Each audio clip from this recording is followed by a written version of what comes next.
Hi, everybody. I assume, yeah, I see people waving. Good. um, yeah, my name is Kurt, um, aka Chung Seido. Um, and I'm speaking here from the living room slash Zen room of our house in Rockville, Maryland. It's been a while since we've had people over here to practice meditation. We started doing virtual group meditation for the Rockville group on Wednesday evenings and Saturday mornings. And over the course of doing that, we started getting a lot of people, well, not a lot, but several people who are not particularly close to Rockville, Maryland. So we've just kind of continued on in our virtual mode. Anyway, so I want to talk about, I do want to pick up on a theme that has come up today, thanks to Kosin and Muhan Shim, who spoke earlier. They both made reference to an interview, very interesting interview with Robert Sharf that appeared in Tricycle magazine. I guess it was over 10, maybe 15 years ago. So Robert Sharf is an interesting fellow. He's a Buddhist scholar, but first and foremost, a Buddhist practitioner. In fact, it was because of questions and doubts that arose from his own practice. That's what motivated him to become a Buddhist scholar, to find out what it was that he was doing, or at least to try. And anyone who's ever made any real attempt, any serious attempt to dig into studying Buddhism, there's a concept, eh? Sometimes there are people who think that studying Buddhism has nothing to do with Zen and vice versa. But my teacher's teacher, Zen Master Sahn, didn't particularly encourage people to study Buddhism, although he did in his own kind of indirect way. But he did encourage people to cultivate what he called don't know mind. And if you really study Buddhism, you'll get very big don't know mind.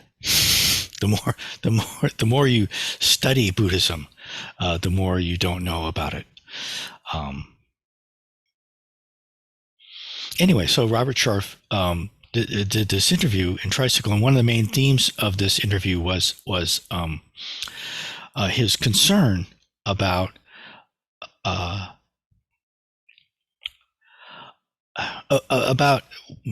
well, so I'm going to kind of characterize and maybe interpret and probably misinterpret or mischaracterize what he actually says in the article. But and his last name is Sharf. It's just Sharf, I think, Sharf. But his concern is with an over. Got to drink a little water. Just a second.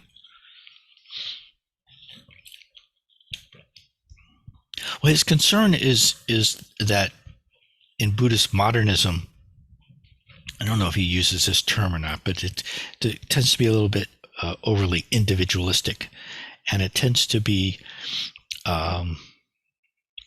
very, very focused on the practice of silent sitting meditation, which even if you do it with a group of people, there isn't a lot of very tangible interaction, although it is a wonderful kind of interaction if you sit in a room with people, and even sitting online, even sitting together virtually is a wonderful kind of interaction.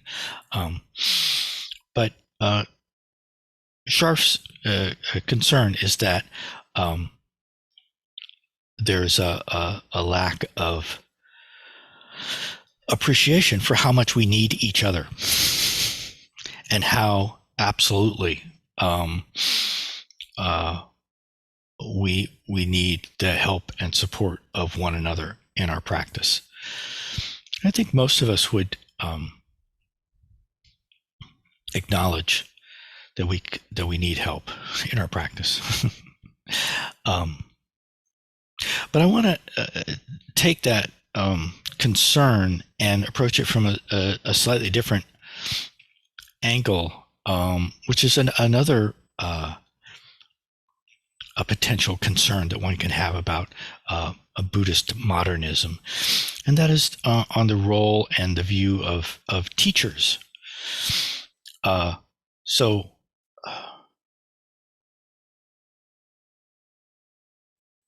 is the role of teachers in Zen or in our practice? Now, a long time ago, 800 years or so ago, there was a teacher in China named Dahui. And there are many important things about Dahui. And this is another thing. One of the things that one ends up doing if you study Buddhism is you start studying a lot of history, because Buddhism has been going on for quite some time.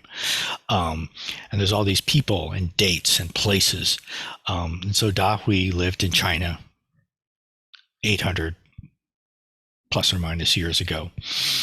And he was a Zen teacher. And one of the interesting things about Dahui was that he spent a lot of his career as a Zen teacher teaching lay people. And he himself was a monk, and many of his students were monastics. But he maintained relationships with many lay people from around China. And so this is another thing that Dahui did. He did a lot of his teaching by way of writing letters. And so after Dahui died, 3 of his students, 2 of them were monks and 1 was a layperson, and they got together and they sifted through these letters that Dahui had been writing his whole life, and put them together into a collection called, I think it's just usually referred to as the Letters of Dahui. And people have been studying those letters ever since, and it's had a big impact on many people. And in particular, it had a huge impact on Zen Master Sahn, who actually, when Zen Master Sahn was a young monk in Korea, and Zen Master Sahn was the teacher of Zen Master Dahui. And Zen Master Dahui, if you don't know who Zen Master Dahui is, stick around. He's giving the next talk later today. Stay tuned. So Zen Master Sahn, who's the Zen Master Dahui's teacher, was very strongly influenced by Dahui. Now, in part because he was required to read these letters. This was part of the education of all Buddhist monks in Korea at that time. But we've all had the experience of required reading in school, right? And you read it because you have to. But sometimes you think, oh, this is actually pretty good, even though it's required. And that appears to have been the case for Zen Master Sahn. When he came to the West and began teaching, he adopted Dahui's style, both in terms of teaching many lay people. He encouraged people to become monastics, and I've met many monks and nuns who ordained under the guidance of Zen Master Sahn. But I'd say almost certainly most of his students in the West or around the world outside of Korea, not just in the West, because he has many students. He had many students in Asia as well, outside of Korea. But mostly lay people. And he not only engaged in wrote letters back and forth between him and his students, but he also invited people to write to him. And let's see, is Zen Master Daihak here? I want to get this story right. I believe that's how Zen Master Daihak became Zen Master Seung Sah's student. He read an interview with Zen Master Seung Sah, who said, "Just write me a letter." Is that more or less correct? Okay. It's hard when he's right here. I have to make sure I don't get it wrong. Yeah. So this is an example of a great teacher, a teacher who's Zen Master Seung Sah used to say, little shout, little echo, big shout, big echo. And Master Dahui's echo is pretty big, echoing through today. I wouldn't be here if it wasn't for Dahui. I wouldn't be here if Dahui hadn't set this example of writing these letters. And if his students hadn't taken the time to put these together and put it out and promoted it for people to read this and to see this example, and if that example hadn't caught on and been carried on for hundreds and hundreds of years and still going strong.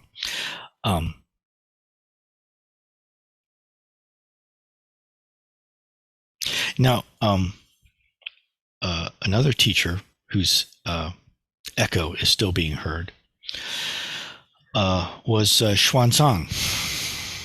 Xuanzang, who actually lived several hundred years before Dahui.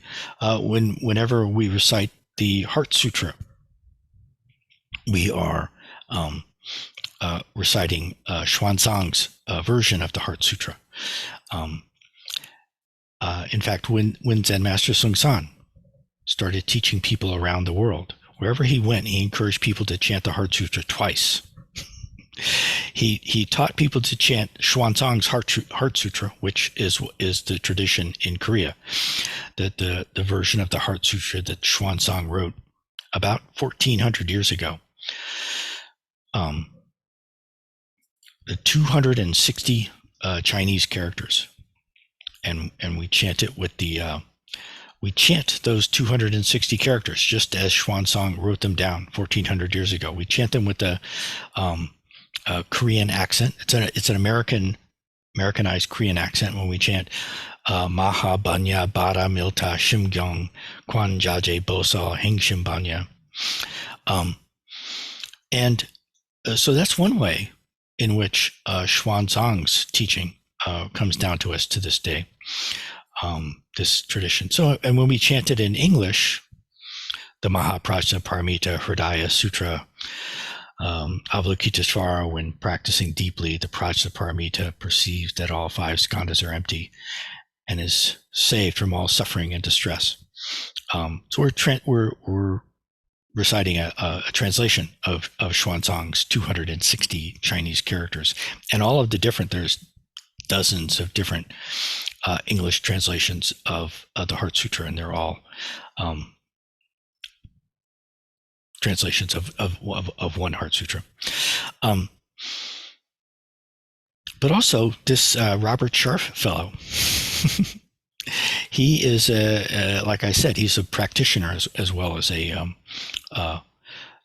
scholar, and he is actually a priest, a Buddhist priest in the Japanese Hoso school of Buddhism, which traces its lineage back to Xuanzang.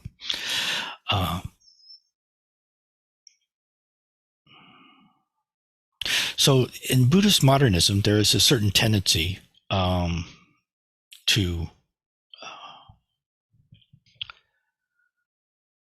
favor egalitarianism and non-hierarchicalism as opposed to non-egalitarianism and hierarchicalism.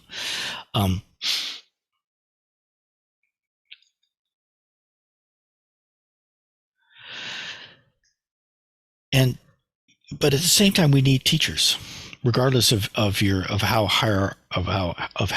unhierarchical or how egalitarian you want to be.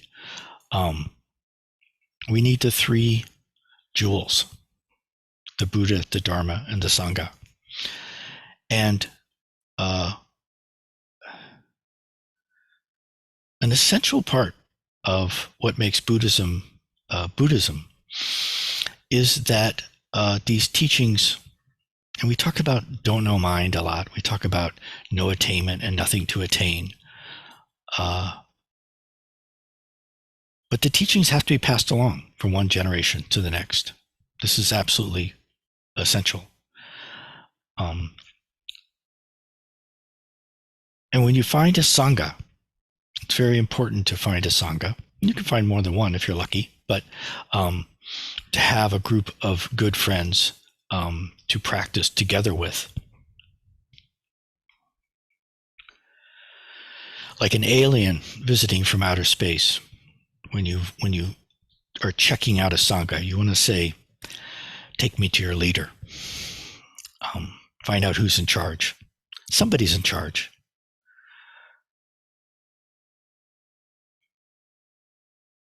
For one thing, there is, however minimalized you want your set of rules or agreements are, there have to be some basic framework for people to practice together. And another very important echo from Zen Master Sahn is the emphasis on together action. That was a phrase of his that he really liked. But for people to practice together, and so Daniela Muhan Shim referred to this in her talk quite a bit. When there's potential for, and not just potential for, it's pretty much guaranteed, difficulty, even conflict, whenever people practice together. You would think, oh, we're going to practice Buddhism together. What could go wrong? Yeah, well, you'll find out. And you know what? So, and Zen Master Seung Sahn had a wonderful a way of looking at it. He said, there were often conflicts and difficulties among his students while he was still alive, and still to this day. But whenever it happened while he was around, he would say, karma is appearing, which is good. It doesn't necessarily feel good. I mean, the opposite of karma appearing is karma not appearing, right? And Zen Master Muhan Shim definitely was talking about this, not in those exact terms, but when,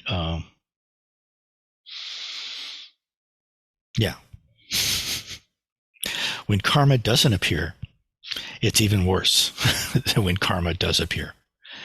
And a teaching that Zen Master Seung Sahn often referred to, and that many people still refer to, is if you have potatoes. Potatoes are grown in the ground, and so they are inevitably covered in dirt. And so if you get a big pot, put clean water in the pot, dump potatoes into the pot, and stir the pot. Then the potatoes, in the course of being stirred and bumping into each other, they don't really get clean. They get cleaner. But their karma appears. When people practice together, we're like potatoes being stirred around in increasingly dirty water as our karma appears. But that's the only way for the potatoes to get clean, or at least cleaner. You might have to repeat the process. I don't know. There has to be another step, I would think. After that, maybe repeat the process. Maybe pour out that dirty water, use it for watering the garden, and brush off the potatoes, and then do it again.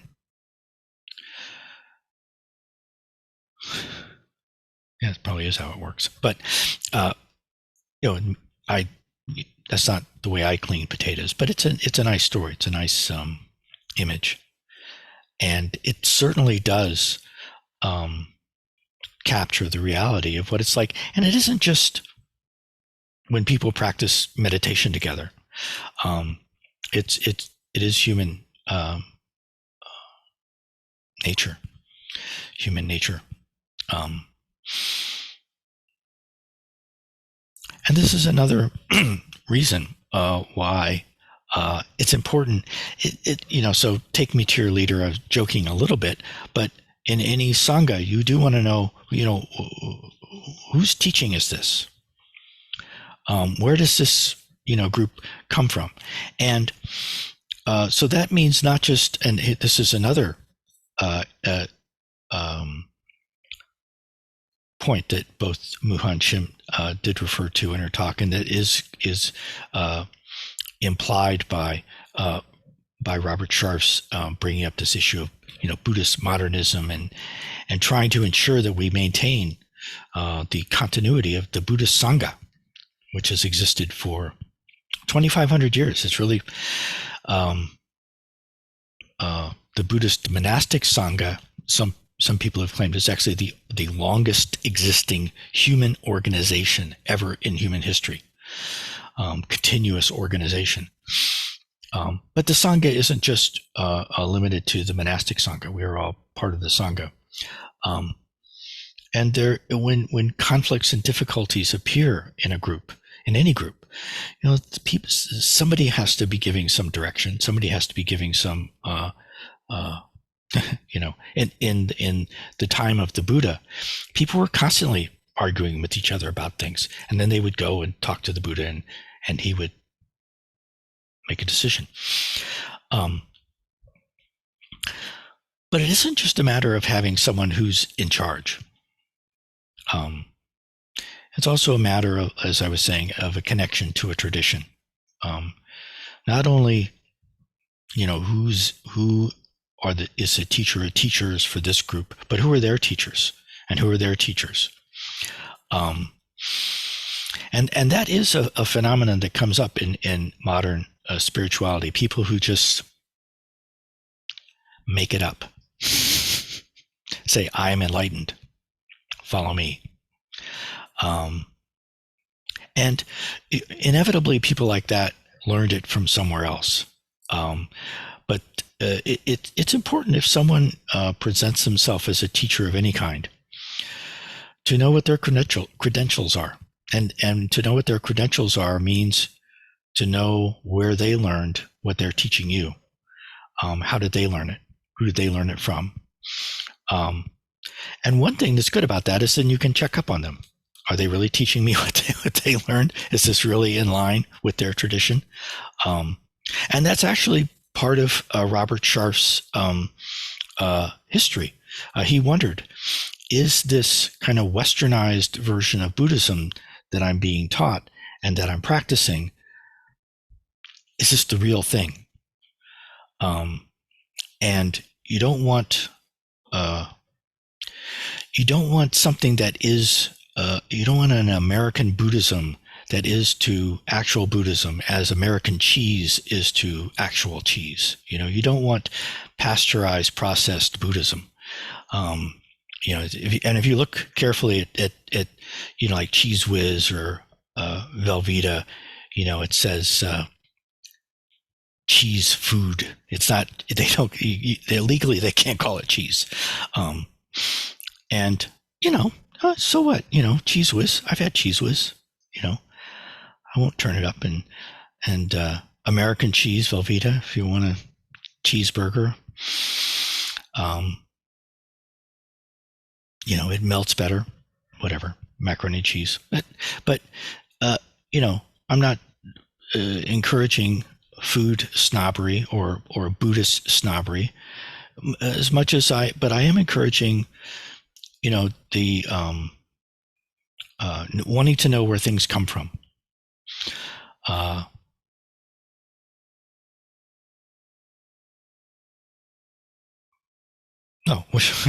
So I mentioned there's 3 jewels, right? Buddha, Dharma, Sangha.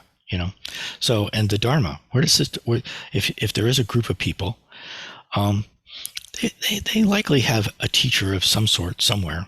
And it could be a group of people who have different teachers, and they just decided that they're going to get together and meditate to support each other, and that's wonderful. And even if you have a meditation group of some sort that does have a teacher for that group, people who have other teachers should always be welcome to come and join in. It might be that you live in a small town in Indiana or Kentucky or Ohio, where you don't have a choice. You don't necessarily. You might have some teacher that you like, but the local group has another teacher. Hopefully, they'll be very open and friendly to you, and not try to recruit you to their cult, so you can stay in your own cult.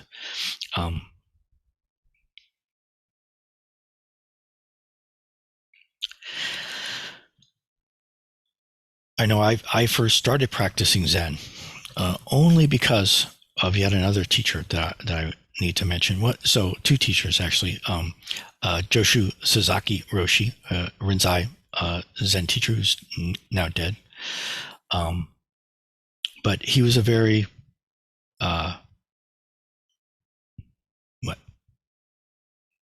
so he was the kind of teacher who was not a Buddhist modernist. He was not a Buddhist modernist. And so he had a student who was a yoga teacher in Indianapolis who had her own yoga studio. And she also had a PhD in psychology. And so he told her, "Oh, you have to start a meditation group in your yoga studio." And she said she didn't want to. And he just looked at her like, "You have to," he wasn't the kind of teacher that you just said, no, Roshi, that really, I don't feel like doing that. And so under duress, she started a meditation group in her yoga studio. And that's how I got started practicing Zen. And then less than a year after I started practicing with her group, she changed teachers. And her new teacher was a Buddhist modernist, Charlotte Joko Beck. And Charlotte Joko Beck said, "Oh, if you don't want to have a meditation group in your yoga studio, Lorrie, don't worry about it. It's not a problem." And that was it. But fortunately, by that time, Paul Dubin, who some of you know, dear departed Dharma brother, he was there, and he just kind of spontaneously made an announcement. Well, if anyone wants to keep getting together and practicing, you can come to my house. And so to be a teacher doesn't necessarily mean that you have a title and a certificate. If you step forward to help others to practice, that's the most important kind of teaching that there is. And so I'll always be very grateful to Sasaki Roshi for his, it takes a lot of nerve. It takes a lot of courage to tell people what to do. And one of the jobs that teachers have is to get us, however you want to phrase it, to get us to go beyond our comfort zone or whatever. Our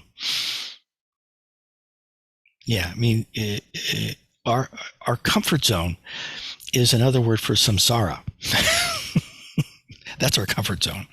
And getting out of our comfort zone, getting out of samsara, is another word for liberation or enlightenment or realization.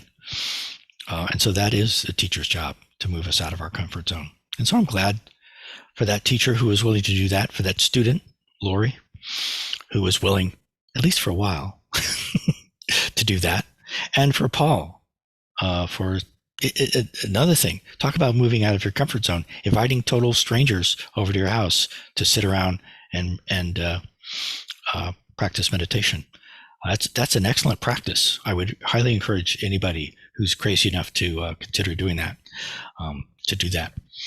Anyway, so I think I'm about at the end of my time. Yep, there it is. So I want to really thank Kosen and Muhan Shim as well. I'm just kind of following on to them. If you want to ask me who my teachers are, there's two of them, Muhan Shim and Kosen.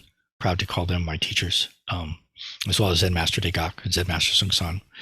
Thank you for listening to my talk. It's wonderful to be here with everyone. I really do have to say this, as was said earlier, I think in both talks, there is a retreat coming up momentarily at Furnace Mountain, and there is the ability for anyone who wants to participate without actually going to Furnace Mountain, by participating in the Heart Kilche part of the retreat, which I would invite everyone to join me in doing that, which I'll be doing. And thanks again for being here, and thank you for listening.